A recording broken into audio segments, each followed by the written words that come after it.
Hello. Hello. Welcome. Thank you for being here. I am Anne Shoket.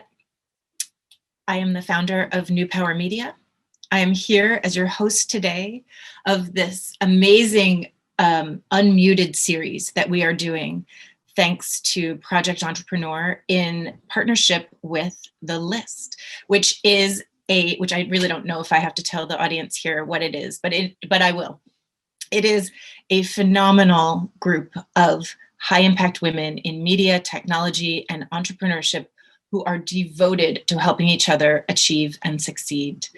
It is a 10-year-old network founded by Rachel Sklar and Glynis McNichol, which New Power Media just had the privilege of acquiring, and we announced it about a month ago. So I thank you all for being here. A quick housekeeping. The Q&A is open. The chat is not open, but the Q&A is open. And so please ask me your questions, and the panelists will see it and we will answer them as we go. This should be interactive. We are here for you. This is about intention setting, goal setting, clearing the air of 2020 and getting ready for 2021 with a clear vision of what is possible, of how we are possible. And so please ask your questions. All right. I am thrilled to announce and introduce Tiffany Dufu. Tiffany, will you join us? Hi, this is my dear friend, Tiffany Dufu, founder and CEO of The Cru, author of Drop the Ball, one of the most soulful, powerful people that I have ever had the privilege of meeting. And I can't think of anyone who is more perfect to join this conversation about how to be intentional about your year ahead, about setting yourself up for success, and also surrounding yourself with the people who are devoted to helping you achieve and succeed. I am going to tell this very quick story, Tiffany, about how you and I met. We were introduced by Keisha Smith-Jeremy. I don't know if you remember, it was 2015. And I went to meet Keisha and she said, oh, you should meet Tiffany Dufu. She's writing a book too. I was in the middle of writing my book. And I came to see you for coffee. You were like holding court at the Time Warner Center, and we had coffee. And that first meeting was the beginning of like a regular once a quarter meeting that you and I had. Once a quarter sounds so official. And then we ended up in the same co-working space, and I would see you dashing from meeting to meeting, we were like doing Facebook Lives. You introduced me to some really important players in my book journey. I hope that I introduced you to some important players in your book journey. And so anyway, all of this is a long way of saying that the intentionality that you bring to the people that you bring into your circle and the ways in which you nurture those relationships, I have been a firsthand beneficiary of that generosity. And so I feel grateful to have you here. And now I will zip it and let you say hello. Oh, hi. Thank you so much, Anne. One of the people that's very dear to me is a woman named Marie Wilson. And one of the things that Marie taught me is that you should always introduce a woman in such a way that she will want to know herself. And if Marie could have heard that, she would have been very proud, because as you were talking, I was thinking, me? Is she talking about me? And of course, the feeling is mutual, and I feel very fortunate and blessed to have you as part of my crew. Thank you. Oh, I love it. I love to be part of the crew. That's very exciting. So we're here today to talk about intentionality, surrounding yourself with people who believe in you. And these ideas are so core to the idea of New Power. They are the foundation of New Power Media. How do we support each other to create a new dynamic of power that doesn't look the way everybody has told us power should look, should act, should be gained? Power should be transparent and collaborative and accountable. And is not necessarily about money or fame. Power looks different. And to me, you are the ultimate in new power. You are collaborative. You are transparent. You share your Tiffany's epiphanies with us on your site and on LinkedIn in a way that is so powerful. And so I want to start here with, how did you develop your own sense of what power looks like? It's such a great question. I think that all of us grew up or were informed by certain rules, that we all felt that we had to follow. And over time, and I will say that I have the benefit of hindsight. I think it's harder if you're earlier in your career to kind of come to this place. But over time, I realized that it is quite exhausting and also quite sacrificial for you to just follow these rules. And there's probably a couple of them that I have learned to just pivot entirely. One is the rule around adaptation. If you are a woman in the workplace, particularly if you're a woman of color, you have likely gotten very good at reading the environment that you're in and then adapting to that environment. Very early in my career, I looked very different. I used to be very heavily adorned. I particularly wore a lot of gold. Sometimes I wore ethnic jewelry. And one of the things that I read about my environment is that the white people who dominated my workplace did not look like that, that it was easier for me to go down if I had less jewelry. And as a result of that, you can actually Google me and you will find images of Tiffany with this short, same hairstyle and studs, probably for about the last, couple of decades. Like, it's an adaptation. I learned to adapt my diction. I learned to, enunciate every word and conjugate all of my verbs. You adapt. Part of what I learned over time is that if you keep adapting, you never grow into yourself. You never have clarity about who you are. And therefore, you can never leverage that in order to achieve what you want. So I had to learn how to read myself, spend most of my time reading myself, becoming more self-aware, understanding what is it that I bring that's unique, and being able to identify that so that you can leverage that more fully, in the workplace and in your life. One of the stories that reminds me of this is I used to be a nonprofit fundraiser, and I worked at a place where there was a tradition, a ritual that whenever someone left, we would take a popular song and we would change the lyrics to reflect the contribution that person made to the workplace. And on my last day at this place, it was a school, I had raised $1 million endowment. I had really started this amazing program that allowed the school to have enormous diversity because of the scholarships that it gave. And I knew what my cover song was going to be. It was going to be, the money, money, money, money. Dun, dun, dun, dun. I was packing my box. I was like, that's going to be my song. They're just going to change the lyrics. It's going to be all about how I raise the money. But when it was time for my colleagues to get up, they got their pieces of paper, they start singing. That was not my song. My song was the song that goes, I can see clearly now, the rain is gone. You remember that song? Yes. You can see all the obstacles. And it was like, Tiffany's guiding us in all our goals. I can't sing, obviously. I'm a very brave person right now, but it was about like me having helped them to achieve the goal. It was about me being a guiding light. It was nothing about what I felt that I had actually done was to raise the money. It was the first time that I really understood that what you do is far less important than the difference that you make. Over time, as I've left jobs, if you pay attention to what people say about Tiffany when I'm leaving, pay attention to what people say about you when you're leaving. It's never about what you accomplish. It's never about the job description. It was always about how I fundamentally helped people to achieve some clarity through guidance and encouragement. And now my new power is leaning into that. It's recognizing that, it's understanding that, and it's bringing that to every interaction, every conversation, every new enterprise, every relationship that I have. So that's one.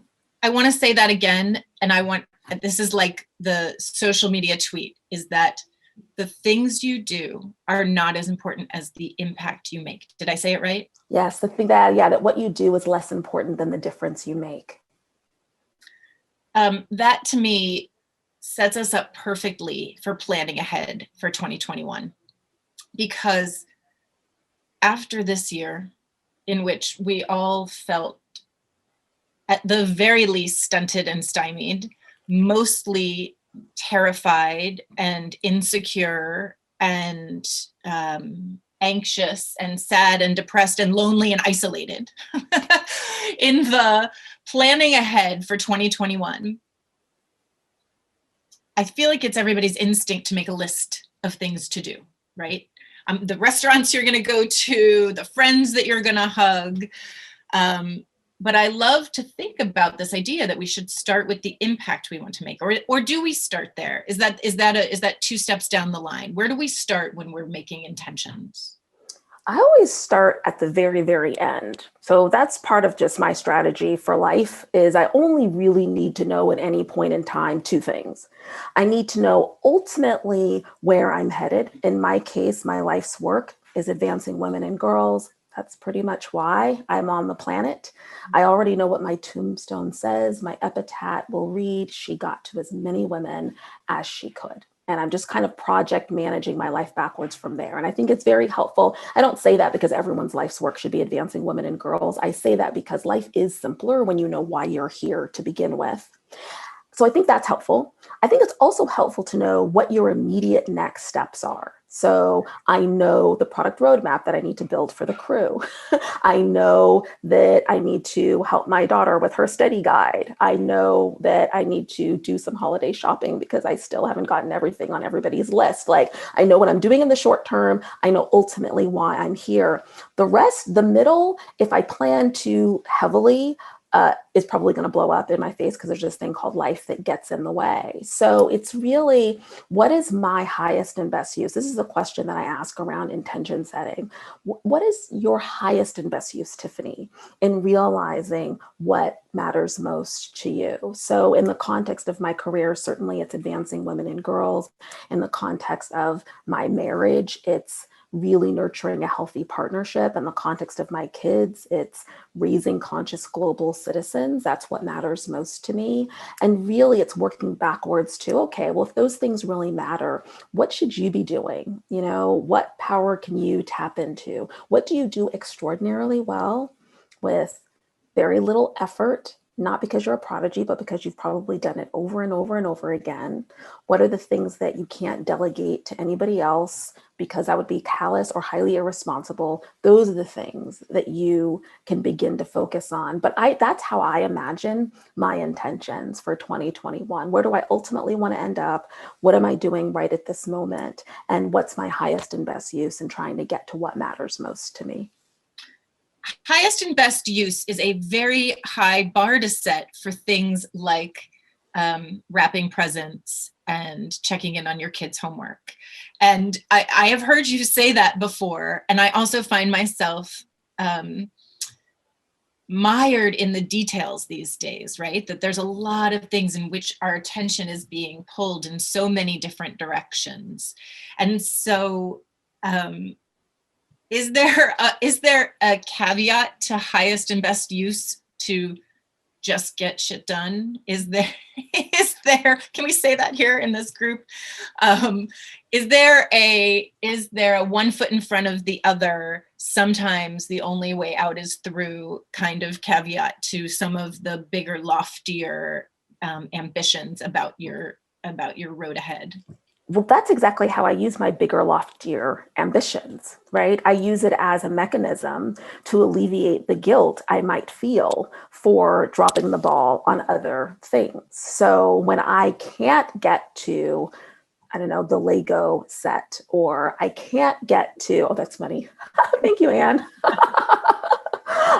Or I can't get to the thing on the to-do list, I actually feel like I'm still an amazing mom. I'm still an amazing wife. I'm still an amazing leader because I was able to focus on that one thing, you know? So every day, for example, I really feel like my highest and best use is engaging my kids in meaningful conversations. One of the things that I do very well with very little effort is coaching people, that could be a business. If I, decided to be a professional coach, one of the things that I feel like only I can do that I can't delegate to anybody else is instilling values in my kids.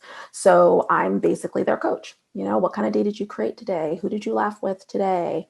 If an alien spaceship came and abducted someone from your Zoom class today, like who would they have abducted? Whatever I can do to get them talking. If I can have that conversation, then it's possible that the Lego set will not come in time for Christmas Day, but we can use it as a Kwanzaa gift, when it comes a few days later because mom did not order it on time. I cut myself some slack. Yes.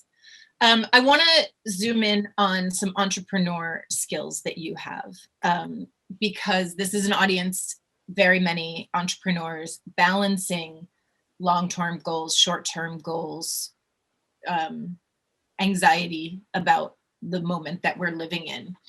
And so is intention setting different? Is goal setting different?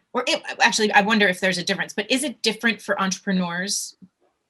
I don't think that it's different for entrepreneurs in terms of your life overall. Certainly, if you're an entrepreneur, and depending upon the kind of entrepreneur you are, it's a very broad term, but assuming that you have a business or an enterprise that you want to grow, not necessarily that you're a sole, entrepreneur. I have a public speaking practice, I have a thought leadership practice. My goal setting, intention setting for that practice is very different from The Cru, which is an enterprise that's venture backed, that involves a lot of people. There's a rate of growth at which I'm trying to achieve. And so that's very different. I think that, if you have an entrepreneurial endeavor that really is connected to what we call KPIs, that it is very important to get down to the nitty gritty of how many customers do I need? What is the revenue, that I need to have for next year?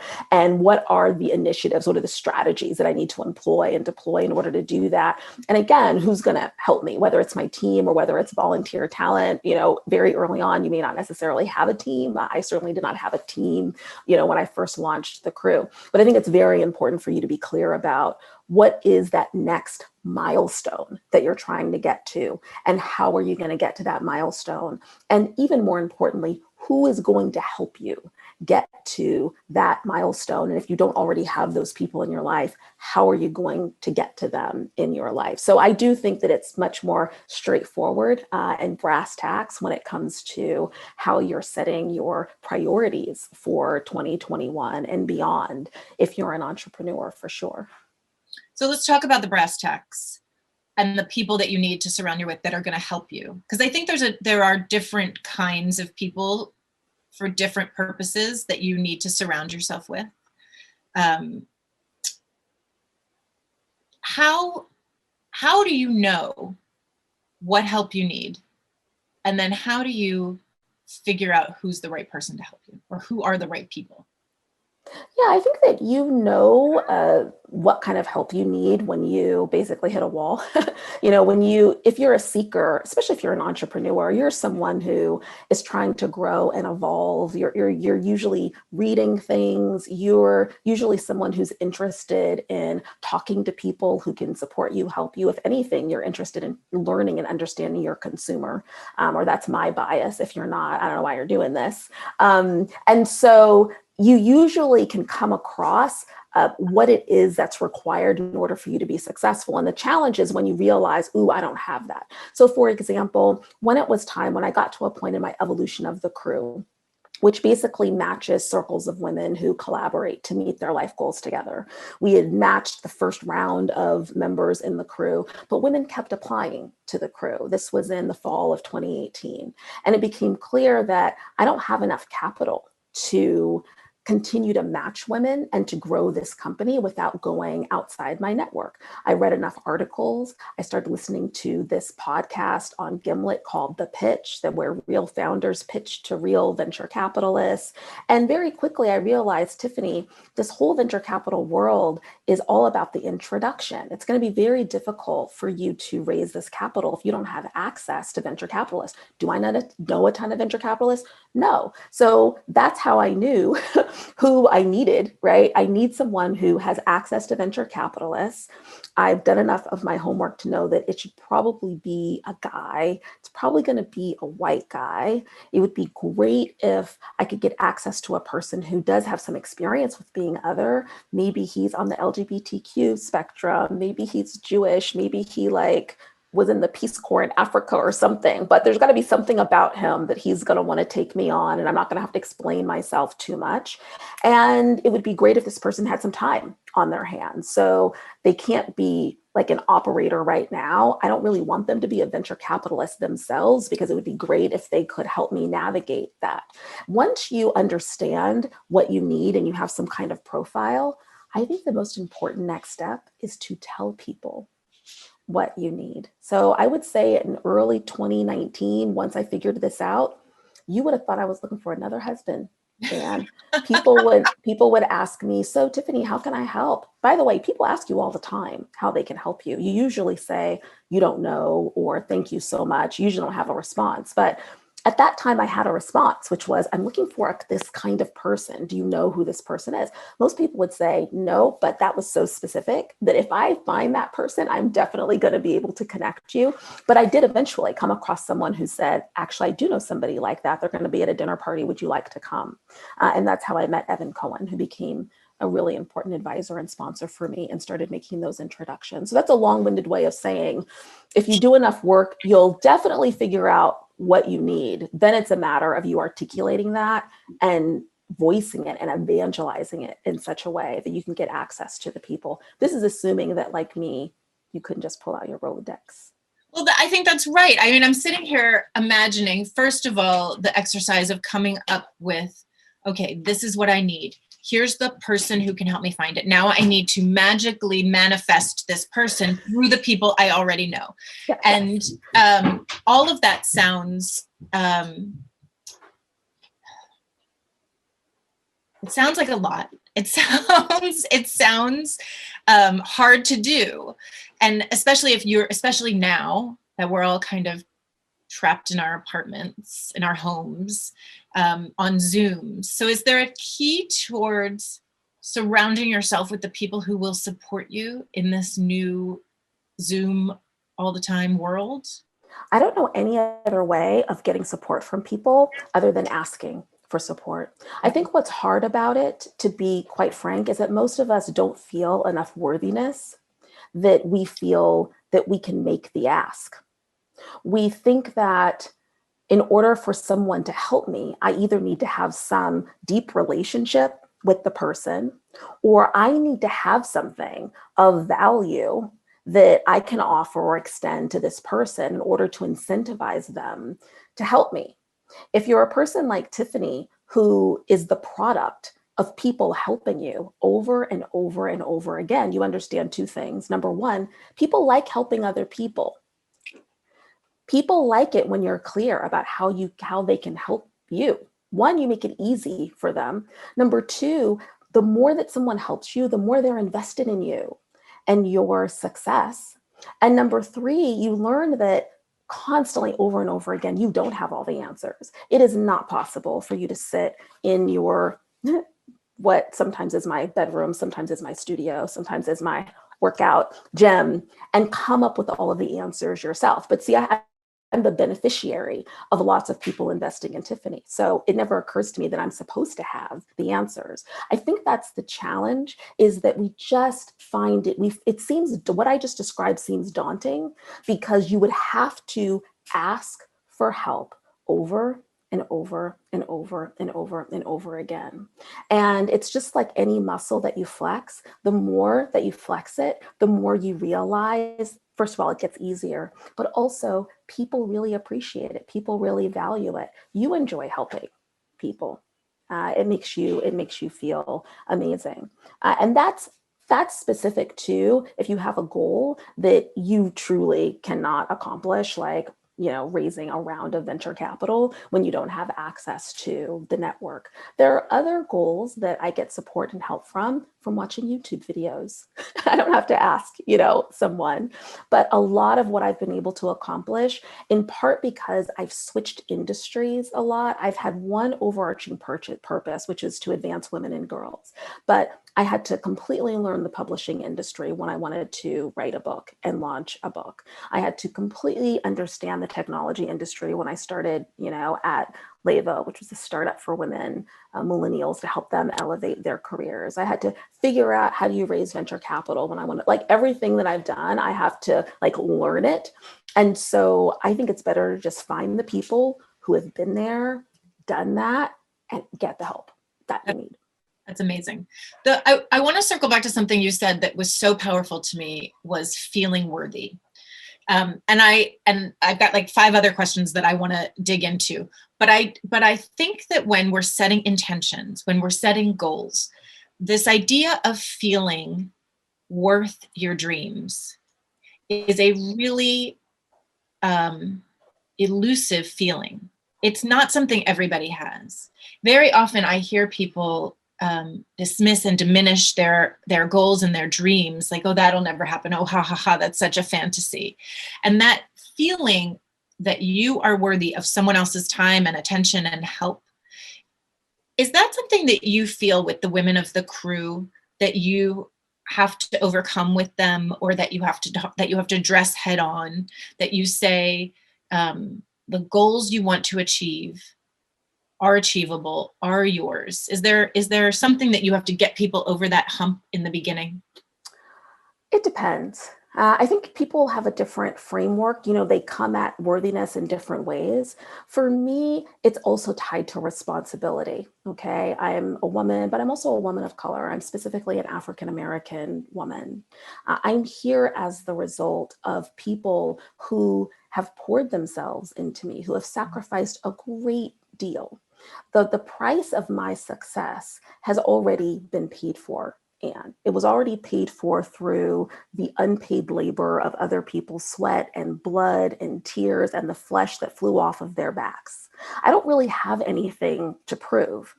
That's a privilege that I have as an African-American woman that I bring to my responsibility and my sense of worthiness, which is, it's not a waste of your time to talk to Tiffany Dufu. I am prepared and I'm equipped. I've immersed myself in what it is that I'm trying to accomplish and achieve.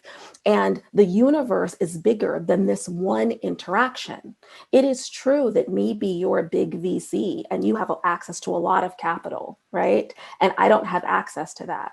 But your support of me will come, the universe, will pay it back, just like it may feel like this is not an even transaction, but trust me, every day that I wake up feeling like I'm going to go out into the world and I'm going to advance women and girls, the world's going to get a return on this one conversation investment or this one introduction investment that you've made in me. So I think that if you're someone who is rooted in the collective, if you are someone who is rooted in something larger than yourself, it is very difficult for you to feel small, Anne. It's very difficult for you to feel small. And so I would ask any woman who is feeling not worthy to think about who has sacrificed in order for you to be where you are, right?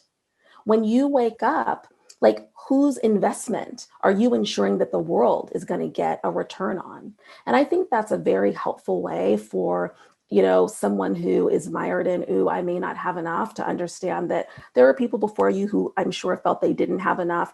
They still made it possible for you to be here, and you got to keep, moving on, because your success is not just for you. It's for all of the people who are going to come after you. That's such an important thing to remember. Your success is not just for you. And when you root yourself in the larger ecosystem and the larger purpose, you're absolutely right. It takes the pressure off you to feel worthy, because your ideas are worthy, because your mission is worthy, because the greater purpose is important to the world. Yes. I want to talk about your entrepreneurial journey. One of the things that I was so happy to celebrate you was that you have raised. You've now raised 2 million? 3 million now. 3 million for The Cru. But here's one of the parts of that story that is stunning to me, that you are one of 90 Black or Latina female founders to raise $1 million or more. It's really sad. Sad. Yeah. Tell me like, how does that feel? What do you feel? How is that meaningful to you? Well, I should first say that I didn't know that statistic. Basically, of all of the $1 billion that have been like raised through VC, only and it's Digital Undivided, Project Diane. They have the latest research on this. I think it's 0.67% of it that's gone to Black and Latinx female founders. Which, when you think, I mean, it's less than 1%. So I should say I wasn't fully aware of that before I embarked on my fundraising journey. I'm not sure it would have changed the outcome, but the psychology might have felt a bit more daunting. I think it's so pathetic because we're so innovative. Yeah. And there are so many ideas that aren't being unleashed, and that the world is not getting access to so many solutions because the capital is tied up, in other places. So it's very sad. But I also go back to the responsibility. I also felt, once I understood that dynamic, that, my goodness, if Tiffany Dufu, with everything that I have tried to accomplish and achieve in my life, cannot raise this money, we're in trouble.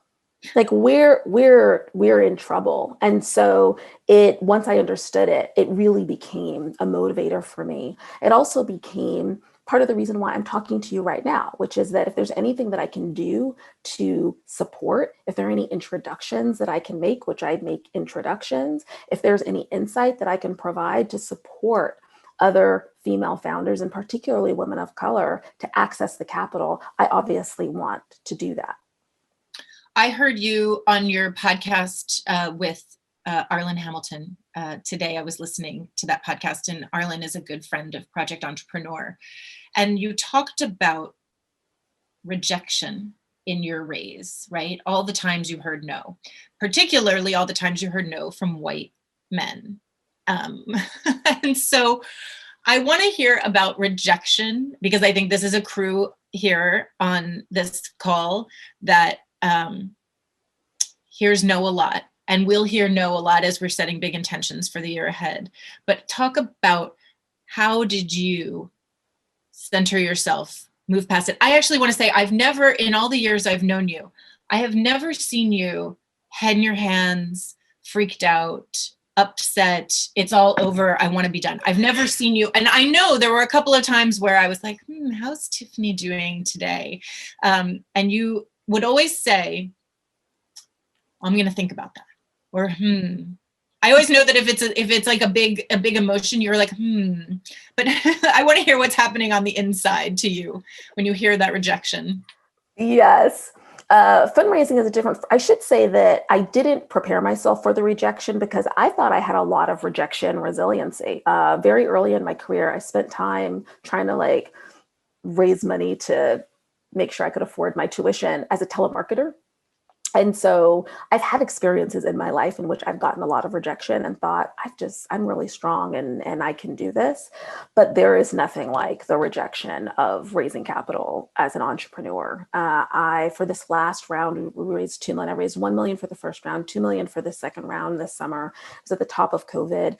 I met with 77 investors, some of them multiple times, and 12 or 13 of them ended up making up that 2 million. So it was a lot of pitching and talking and cultivating, with a lot of no's and a lot of declines. And by the way, I'm fortunate in that 98% of the investors I speak with actually get back to me to decline. And, sometimes you pitch and people go cold, apparently, which to me is a whole other thing. So at least I can get insight about my business based on why they decline, based on the questions that they ask me. They can help me to be a better entrepreneur.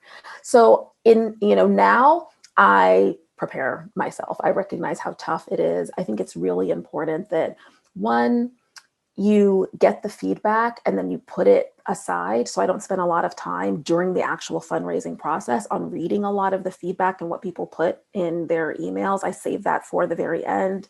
Two, I think it's important to have the outlet of the person who you are going to scream and not just go, to. For me, that's my amazing husband who, sometimes I cried. Sometimes I was really frustrated. Sometimes I was pulling my hair out, and I don't have that much hair, to begin with. So I do think it's important that you have your outlets, but that ultimately, if you can use that fundraising process to learn the patterns that people will communicate to you about your business and about you as a leader, it's very helpful. But the reason why it's hard is because, especially at the early stages of entrepreneurship, people are investing in you. At the end of the day, they're investing in whether or not they think you can pull it off. So if someone declines, so somebody declines, if they pass, it is personal. Don't let somebody tell you it's not personal. There are all kinds of crazy ideas that don't seem feasible that young white men get money for. Okay, because they're perceived as more viable, an entrepreneur. So you're not going crazy. You're not alone. There's rejection. Okay. Back to the not being alone. I love this idea. I love the idea that your husband is part of your crew. I actually think that's a really important piece, that your partners are not necessarily, it doesn't necessarily feel like networking, right? It's the people around you. And I think that when you have a crazy big idea and a huge mountain to climb and 75 VCs to try and convince that you have a good idea, you need people who just see the world the way you do, who just say, like, it's possible, you can do this. I'm thinking about the year ahead for everybody who's on this call. We have just a couple of minutes left. And so I want to do, I know it goes so fast. I want to do what you described as a great exercise to write the job description that you want to have for the year ahead. Because I am here making my 2021 goals, and I'm feeling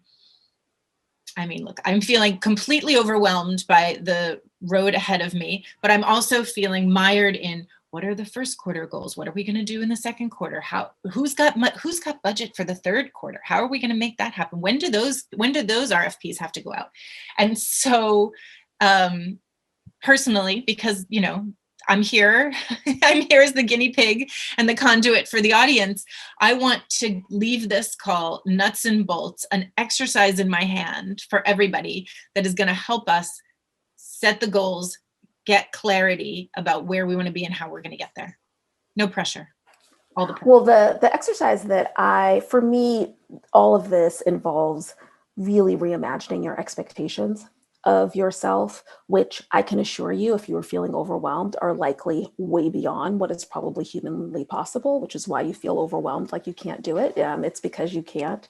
And one of the exercises that I've done for myself and that I've led other people through is an exercise in which you think about the multiple roles in your life, because you're not just an entrepreneur. You might be a daughter, you might be a sister, you might be a partner, you might be a wife, you might be a mother, you might be a student. There are all kinds of roles that we play, and you might still be an employee or a manager, even though you're an entrepreneur. Mm-hmm. And for you to write down all of those roles, go ahead and put the word good in front of all of them, because you don't strive to be just a daughter. You want to be a good daughter, right? We're all that ambitious. And then to imagine that each one of those roles is a job, and ask yourself 2 questions in response to the role. The first question is, what does a good ex do?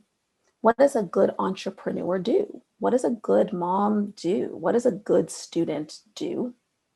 And then the second question, after you've exhausted that list, is to ask yourself, how do I know that an entrepreneur works 24/7? How do I know that a good mom buys all of the gifts in time for the actual holiday and has them wrapped under the tree? right? It's How the do I wrapping. know? The wrapping is the ball that I need to do. Yeah. How do I, it gets ripped apart in 2 minutes. Anyways, I won't go on my drop the ball thing, but how do I know? The reason why it's such a great exercise, just to like get to the end of this, is that you will discover that you are not the source of your own expectations. Your response to that second question is not going to be because I made it up. And I think that's a really important, like, end of year, beginning of year exercise to do, especially for those of us who imagine that we are in the driver's seat of our own lives, making our own decisions. You're actually not. You're largely living someone else's story, someone else's expectations. And that gives you the freedom to then recurate those descriptions. And I highly encourage you to engage the people who you're in relationship to about what should be on your job description. Ask your kids, what are the top 3 things you need me to do in 2021 in order for me to be a good mom? Ask them, see what they say. I promise you, it's a lot less than what you imagine it to be. Get aligned with your manager, your team. I imagine my kids are going to say, let us play more Roblox. Hey. But I'm imagining having that call with my team and saying, what does a good CEO do?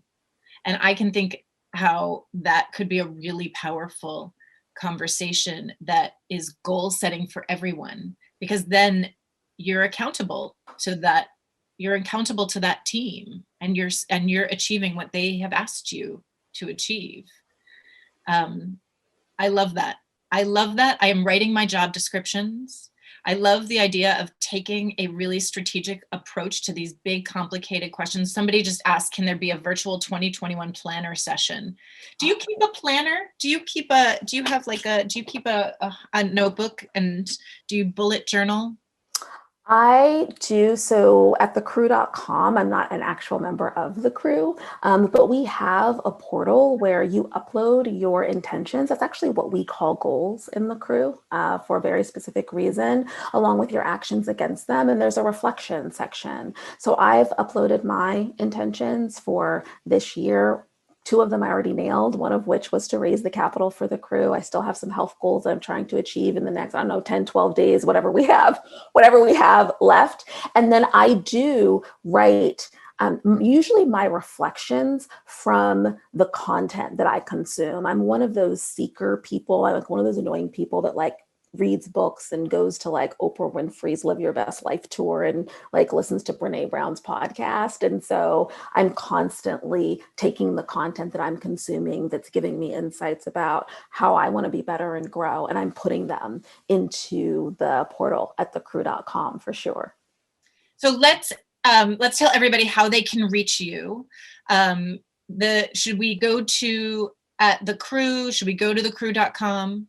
Well, first of all, my email is tiffany@thecru.com, and I'm here for all of you. So that's my personal email. If you're interested in the Cru, please check it out at thecru.com, and it's CRU, and think about applying. We match every other week. That's amazing. Tiffany, I love being in conversation with you. I feel smarter. I feel centered. I feel optimistic, honestly, after what has been a really complicated year. I feel really optimistic about the year to come. And I actually feel very optimistic for this audience, knowing that there's a lot of power out there to harness, and that their collective power is even greater than the sum of the parts. So I thank you so much for your time today, which I know is so valuable. So everybody follow Tiffany Dufu, find your Cru at the Cru. Thank you to Project Entrepreneur for sponsoring this talk today, and for the amazing audience for being here. We've got listers, we've got badass babes, we've got Cru members, we have got Tiffany fans, we have, did I say listers? I think we've got some, yes. Did I say it already? Because we got the listers. January 12th at noon, we are going to do it again with Christina Blacken, who is the Chief Narrative Strategist and founder of The New Quo. And she's going to talk about resilience and building resilience for 2021. Thank you all so much, and please be in touch.